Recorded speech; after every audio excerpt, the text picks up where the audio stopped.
Jack Reacher traveled light because he had no destination, no home, no mortgage, no ties. Just the clothes on his back, a foldable toothbrush in his pocket, and an ATM card with enough in the bank to last until he felt like working again. He measured time in sunrises and bus schedules. He measured distance in footsteps. This particular set of footsteps had led him to Redemption, Nevada, a town that clung to the edge of the desert like a stubborn weed. It had a single main street, a gas station with failing pumps, a diner that smelled of stale coffee and regret, and a silence that was heavier than the midday heat. Reacher had no reason to be in Redemption. He'd gotten off the bus because the name struck him as ironic, and he felt like a long walk. He was on his third cup of coffee in the diner, sitting in a booth with cracked vinyl, watching the heat shimmer off the asphalt outside. He wasn't looking for trouble. But Reacher had a way of finding things, and trouble had a way of finding him. It found him in the form of a man who walked into the diner.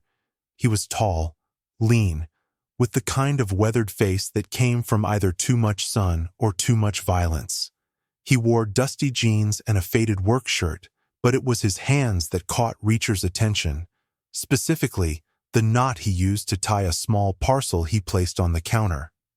It was a triple-strand figure-8 bend, a knot used by specialized military units for securing heavy loads under extreme tension. A knot Reacher hadn't seen in 15 years, not since a classified mission in the Balkans went sideways. A mission that officially never happened. A mission where a man named Colonel Marcus Thorne had officially died. Reacher's internal clock, the one that had kept him alive in places far worse than Redemption, started ticking. He watched the man pay for a coffee to go. The man's movements were economical, precise. The way he scanned the room without moving his head was a soldier's habit, a well-trained soldier. Reacher's memory was a steel trap, and a face was coming into focus. A younger face, scarred and grim, illuminated by the flash of an explosion.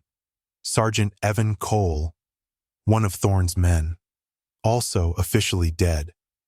Cole left the diner, got into a dusty pickup truck, and drove west, out of town. Reacher stayed put. Coincidence was a luxury he didn't believe in. One dead man in a town called Redemption was an anomaly. Two was a pattern. He finished his coffee, left a couple of dollars on the table, and walked out into the oppressive heat. The silence of the town suddenly felt different. It wasn't peaceful. It was watchful. He started walking the main street, a slow, deliberate pace. He wasn't a cop anymore, but the instincts were hardwired. Observe, analyze, assess. The few people he saw averted their eyes. Shop windows were grimy. A sheriff's car was parked outside a small municipal building, but there was no sign of life. This wasn't just a forgotten town, it was a closed one. A place where strangers weren't welcome because secrets were currency. His walk took him to the edge of town, where the asphalt crumbled into dirt. A single road led out into the vast, empty desert. In the distance, maybe 10 miles out, a cluster of buildings shimmered in the heat haze. They looked industrial, out of place. He turned back toward the town. His plan had been to catch the evening bus and be 100 miles away by morning. The plan had changed. A ghost from his past was in Redemption, Nevada, and Reacher had a simple, unbreakable rule. You don't let ghosts walk. His first stop was the sheriff's office. The door was unlocked. Inside, a deputy sat behind a desk, feet up, reading a magazine. He was young, soft, with a uniform that looked a size too big. He looked up as Reacher entered, his lazy expression tightening. "Help you?" "Looking for some information," Reacher said. "You a tourist?" the deputy asked, his tone making the word an insult. "Just passing through, saw a man in the diner, tall, lean, maybe late 40s, drove a gray pickup." The deputy's eyes went flat. "Don't know him." "He tied a parcel with a triple-strand figure-8 bend," Reacher said, watching the deputy's face. Nothing. Either he was a good liar or genuinely ignorant. Reacher decided on the latter. "That a new boy band?" the deputy sneered. "It's a knot," Reacher said. "A military knot. Fella, this is Redemption. The only military thing we got is the VFW post, and they're all too old to tie their own shoes. Now, unless you're here to report a crime, I suggest you find that bus you came in on. It's not leaving until 7, Reacher said. He turned to leave, then paused. Who's the sheriff? Sheriff Brody, the deputy said, and he's busy. Reacher stepped back out into the sun. The deputy was useless. The hostility, however, was useful. It confirmed what he already knew. He was unwelcome. Not just as a stranger, but as someone asking questions. He needed a different angle. In a town this small, information flowed through unofficial channels. The bar, the post office, the local newspaper, if one even existed. He found it in a small, dusty storefront next to a boarded-up hardware store. The Redemption Record. The sign was faded, the window displaying yellowed back issues. Inside, the smell of paper and ink was thick. A woman sat at an old metal desk, hunched over a layout sheet. She looked to be in her late 30s, with sharp, intelligent eyes that were tired but missed nothing. "We're a weekly," she said without looking up. "And the classified's deadline was yesterday." "I'm not here for an ad," Reacher said.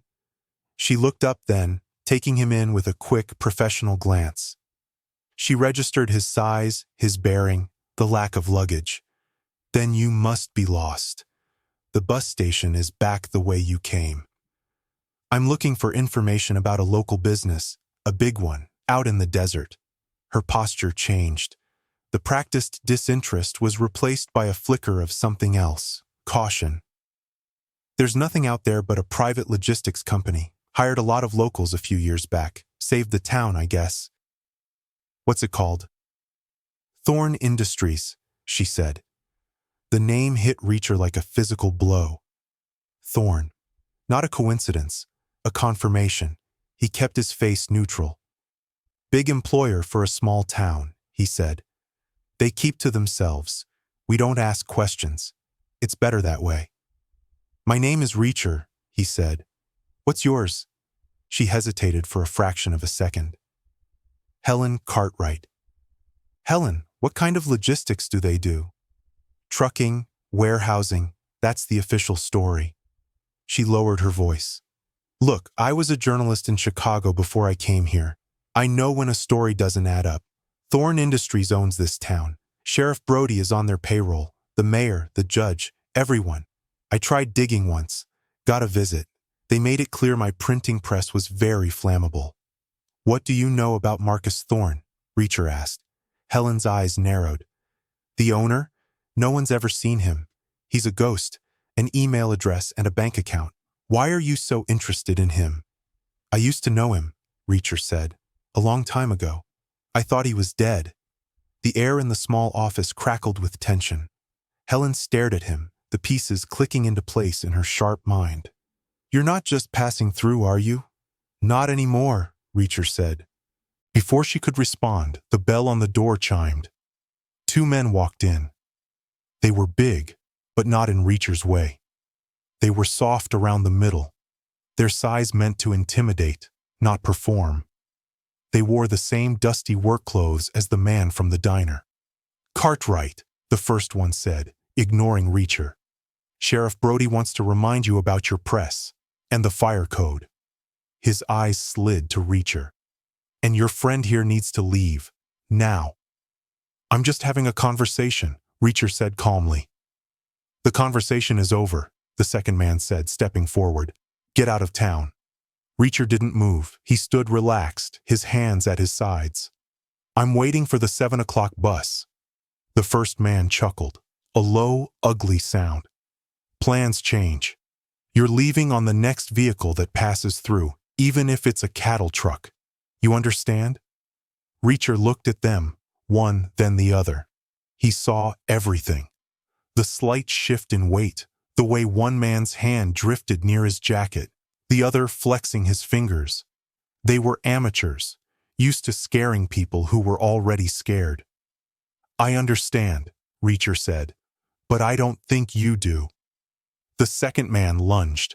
It was a clumsy, telegraphed move. Reacher shifted his weight, pivoted on the ball of his foot, and met the man's charge with an elbow to the side of the head. The impact was solid, definitive. The man crumpled to the floor, unconscious before he landed. The first man stared, his bravado vanishing, replaced by a cold knot of fear. He reached inside his jacket. Reacher was faster. He closed the distance in a single step, seized the man's wrist, and twisted. Bones snapped. The man screamed, a high, thin sound. Reacher slammed him against the wall, his forearm pressed against the man's throat. "Go back to whoever sent you," Reacher said, his voice a low growl. "Tell them Jack Reacher is in town. Tell them he knows Thorne is alive, and tell them he's not leaving." He released the man, who staggered back, clutching his broken arm, his face pale with pain and terror. He dragged his unconscious partner out of the office and into the street. Silence returned. Helen Cartwright was standing by her desk, her knuckles white where she gripped its edge. She wasn't scared. She was electrified. "Reacher," she said, her voice barely a whisper. "Who are you?" "I'm the man who's going to burn down Thorne Industries," he replied.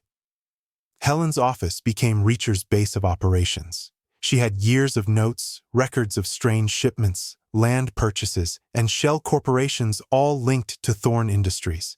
She had been too afraid to publish, but she had never stopped digging. "Thorne arrived 5 years ago," she explained, spreading maps and documents across her desk.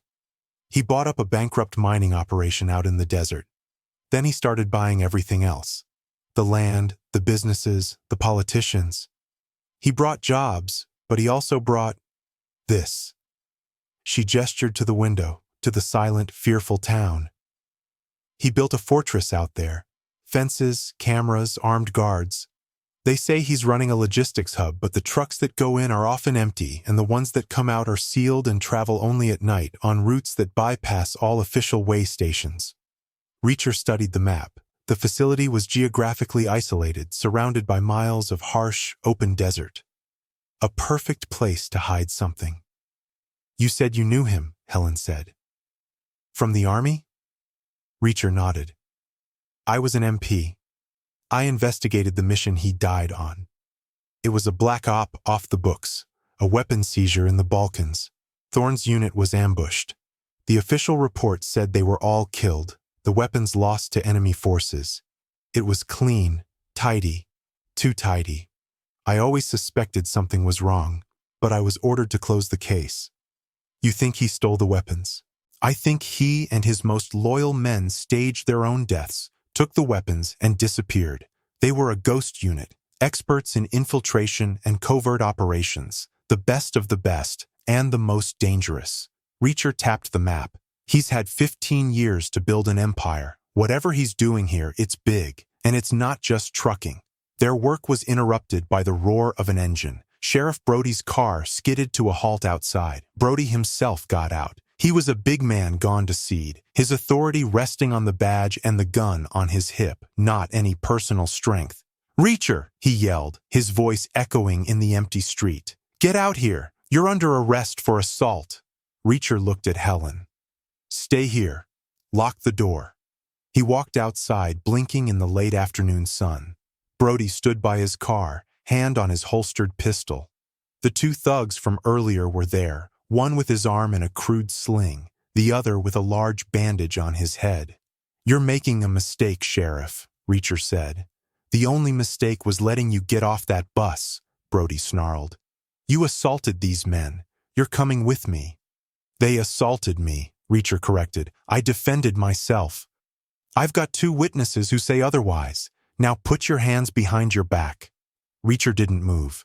"You work for Thorne, don't you, Brody? He gives you money. You look the other way. Does he let you feel like a real cop, or do you just take out his trash?" Brody's face turned purple. He drew his weapon. "I won't tell you again, Reacher." The standoff was broken by an unexpected sound. The click-clack of a pump-action shotgun. Helen was standing in the doorway of her office, an old 12-gauge held steady in her hands, its muzzle pointed squarely at Brody's chest. "You're the one making a mistake, Sheriff," she said, her voice clear and firm. "Reacher is a source for a story I'm writing, a story about corruption and redemption. You're the first chapter." Brody hesitated, his eyes darting from Reacher's unblinking stare to the dark hole of the shotgun barrel. He was a bully, not a killer. He wasn't prepared for a real fight. "This isn't over," he hissed, lowering his gun. He and his men got back in the car and sped away, leaving a cloud of dust and impotent fury. Reacher looked at Helen. She was trembling slightly, but her grip on the shotgun was steady. "You're full of surprises, Helen Cartwright," he said. "I told you I was a journalist from Chicago," she replied, a faint smile on her lips. "You don't survive there without learning a few things. So, what's our next move?" "Now," Reacher said. "We stop waiting for them to come to us. We go to them." Going to Thorne meant getting inside his fortress in the desert. A direct assault was suicide.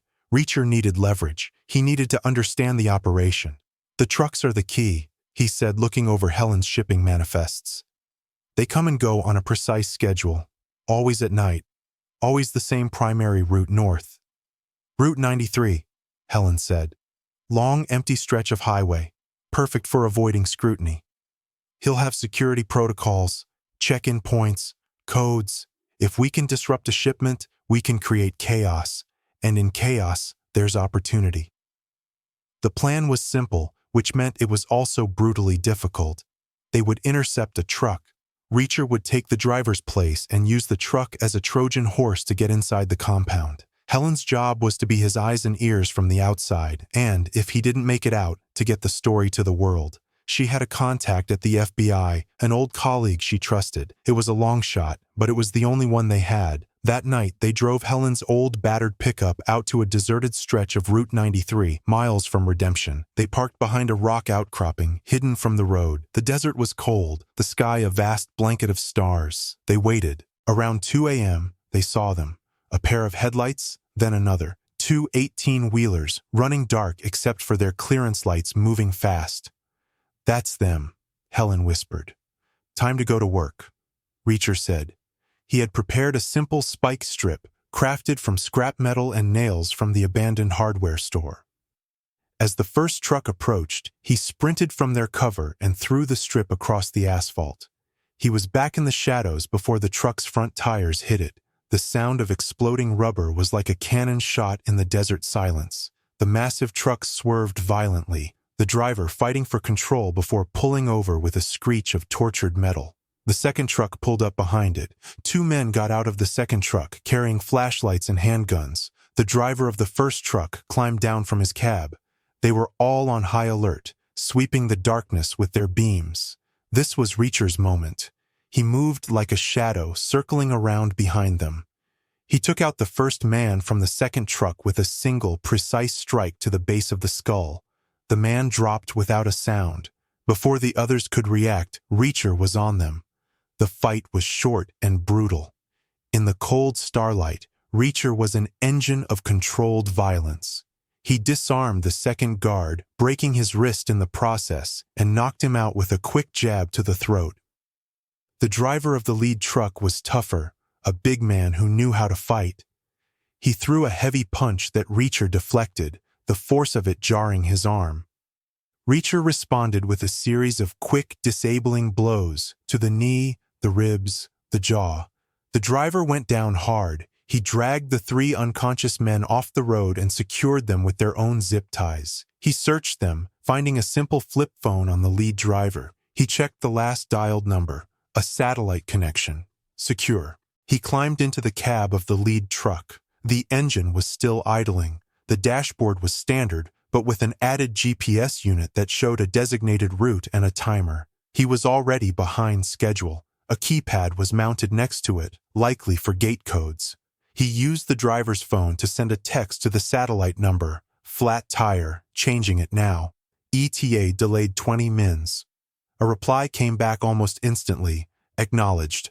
Maintain radio silence. Reacher looked at Helen, who had emerged from their hiding spot, her face pale in the truck's dim cabin light. "This is it," he said. "Once I'm inside, I'll find their communications center. That's the first priority. Cut them off from the outside world. Then I find Thorne." "What if you don't?" she asked, her voice tight. "Then you make that call. You tell them everything. Don't wait for me." He put the truck in gear and pulled back onto the highway. In his rearview mirror, he saw Helen get back into her pickup, a lone figure in the vast, dark desert. Then he faced forward, his eyes on the road, driving into the heart of the enemy's camp. The Thorn Industries compound rose out of the desert like a mirage. High chain-link fences topped with razor wire, concrete watchtowers with spotlights. The main gate was a heavy, sliding steel barrier manned by 2 armed guards in a reinforced blockhouse.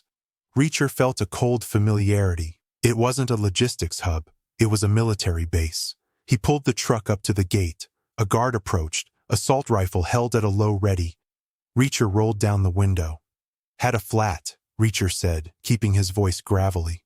The guard shone a flashlight in his face, then into the cab. He grunted, "You're late. Code." Reacher looked at the keypad. He had no code. He'd been counting on the guards being lazy, on them recognizing the truck and waving it through. It was a bad calculation. He needed to improvise. "Boss changed it this afternoon. Said the new codes are on a need-to-know basis. You need to call it in." The guard frowned, annoyed. He turned to his partner in the blockhouse. "Call it in. Truck 1 has a code change." As the guard turned his back, Reacher moved. His door was open in a second. He was out of the cab, his hand clamping over the guard's mouth, his other arm snaking around his neck in a chokehold. The guard struggled for a moment, then went limp. Reacher dragged him out of sight behind the front of the truck. The guard in the blockhouse was talking on the radio. "Yeah, that's what he said. A code change." Reacher picked up the fallen guard's rifle. He was an expert with the weapon. He checked the magazine, flicked off the safety. He moved to the blockhouse door. He kicked it open. The guard inside spun around, his eyes wide with shock. He never had a chance to raise his own weapon. Reacher was on him, disarming him with brutal efficiency and knocking him unconscious. He stepped inside the blockhouse and pulled the lever to open the main gate. The heavy steel barrier slid open with a low groan. He drove the truck through, parking it among a line of identical vehicles. The compound was a hive of activity, even at this late hour. Forklifts moved pallets of sealed crates. Men in military-style uniforms patrolled the perimeter. The scale of the operation was immense. Reacher got out of the truck, melting into the shadows. He moved along the side of a large warehouse, his senses on high alert. His target was the main administrative building, a 2-story concrete structure in the center of the compound. That's where the communication center would be. That's where Thorn would be. He found an unguarded side entrance and slipped inside. The building was quiet, the air cool and sterile. He moved down a hallway checking doors, offices, storage closets. Then he found it. A reinforced steel door with a sign that read, "Communications, Restricted Access." The lock was electronic. Reacher had no time for subtlety. He took a fire extinguisher from the wall and used it as a battering ram, smashing the electronic keypad. Alarms blared to life throughout the building. He didn't care. The clock was ticking. He slammed his shoulder against the door. It shuddered, but held. He hit it again. The frame splintered. One more hit and the door flew open. Inside, a single technician sat at a bank of computers, his face a mask of terror. "Don't move," Reacher commanded. The technician froze. Reacher strode to the main server rack and ripped out a handful of cables. The screens went blank. The compound was deaf. "Where is Thorn?" Reacher demanded. The technician pointed a trembling finger toward the ceiling. "Upstairs. Corner office." Reacher left him there and took the stairs 2 at a time. The alarms were still screaming. He could hear shouts and running feet from outside. He had minutes, maybe seconds. The corner office door was made of heavy oak. Reacher didn't bother with the handle. He kicked it open. The room was large, minimalist. A single desk, a chair, and a wall of windows overlooking the entire compound. Behind the desk stood Marcus Thorn. He hadn't changed much. He was older, his hair gray at the temples, but he had the same cold, intelligent eyes, the same arrogant posture. He wasn't surprised or scared. He looked almost expectant. "Reacher," Thorn said, his voice a calm, smooth baritone. "I wondered when you'd show up. I heard you were in town. You were always a loose end I should have tied up." "You got sloppy, Thorn," Reacher said, advancing into the room, leaving your old unit crests lying around in the form of a knot. Thorne smiled. It was a predator's smile. Nostalgia. A weakness, I admit. You, on the other hand, you haven't changed at all. Still a blunt instrument, crashing through doors. He pressed a button on his desk. A section of the wall slid open, revealing a hidden armory. Thorne picked up a sleek, modern assault rifle. This little empire of mine is at the forefront of a new kind of warfare, Reacher. Private, deniable, highly profitable. I sell weapons, intelligence, soldiers. I broker conflicts for the highest bidder. I'm a king, and you are a relic. You're a traitor and a thief, Reacher said. Semantics, Thorne replied, raising the rifle. This is where it ends. No witnesses, no reports. Just two soldiers settling an old debt. Outside, the compound was erupting in chaos. Thorne's men were trying to organize, but without communications, they were blind. Thorne fired a burst. Reacher dived behind the large desk, the bullets chewing through the wood. He was unarmed, except for the rifle he'd taken at the gate, which he'd had to leave downstairs. A critical error. Thorne circled the desk, firing controlled bursts. Reacher stayed low, scrambling for cover. He was outgunned and trapped. He needed to change the equation. He looked at the wall of windows. An idea formed. A desperate, insane idea. As Thorne reloaded, Reacher exploded from behind the desk. He didn't run at Thorne.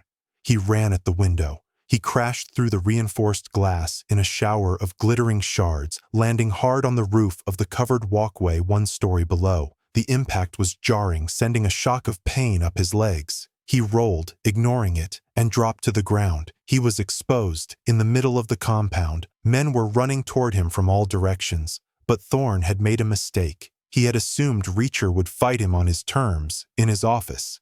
He had underestimated Reacher's unpredictability. Reacher sprinted toward the line of parked trucks. They were his only cover. Bullets stitched the ground around him. He ducked behind an 18-wheeler, the one he had driven in. He looked at the fuel tank. Another idea, crazier than the last. He pulled out the knife he always carried. He waited for a lull in the shooting, then lunged out and slashed the truck's fuel line. Diesel fuel gushed onto the ground, forming a dark, spreading pool. He ran to the next truck and did the same, and the next. Thorne's men were closing in, confused by his actions. From the broken window of his office, Thorne watched, understanding dawning in his eyes. He shouted orders, but in the chaos and with the alarm still blaring, no one could hear him. Reacher found what he was looking for in the cab of the third truck, a pack of matches tucked into the sun visor. He took cover behind the engine block of the last truck in the line. He struck a match. The small flare of light seemed impossibly bright. He tossed it into the nearest pool of diesel. The world erupted in fire. A river of flame shot from truck to truck, the fuel igniting in a chain reaction of massive explosions. The shockwaves threw men through the air. The night sky turned orange. The compound descended into a fiery hell. In the ensuing pandemonium, Reacher moved. He used the fire and smoke as cover, circling back toward the administrative building. He found Thorne outside, rallying his men, his face illuminated by the inferno he had created. His king was trying to save his burning kingdom. Thorne saw him coming. The two men finally met, not in an office but in a maelstrom of fire and smoke. They didn't need guns anymore. This was primal. They collided with the force of 2 freight trains. Thorne was strong, skilled, a trained killer. But Reacher was fueled by 15 years of righteous anger. They exchanged brutal blows, each one capable of felling a normal man. It wasn't a fight, it was a demolition. Reacher was stronger. He drove Thorne back, blow by blow, toward the flames of a burning warehouse. He broke Thorne's arm. He cracked his ribs. Finally, he landed a devastating right cross that sent Thorne sprawling to the ground. His arrogance and his empire turned to ash around him. Reacher stood over him, breathing heavily. Sirens wailed in the distance. Helen had made the call. The outside world was coming. Thorne looked up at him, blood and hatred in his eyes. "You can't destroy an idea, Reacher." "I can destroy you," Reacher said. He left Thorne for the federal agents to find.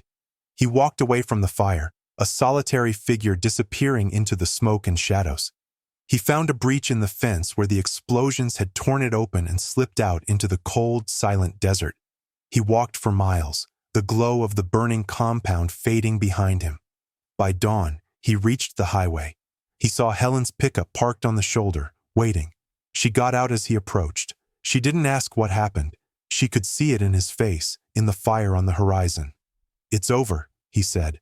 "The FBI is on its way," she said. "They wanted you to wait, to give a statement."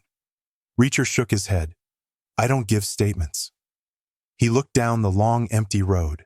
The sun was rising, painting the desert in shades of gold and red. A new day, a new road to travel. "Thank you, Helen," he said, "for the coffee and the shotgun." She managed a small smile. "You know, the Redemption Record is going to need a new editor once this story breaks. I'll be busy." "Good," Reacher said. "You'll do a good job." He started walking down the highway, away from Redemption, away from the fire, away from the ghosts. He didn't look back. He never looked back. There was always another town, another road, and the horizon was calling.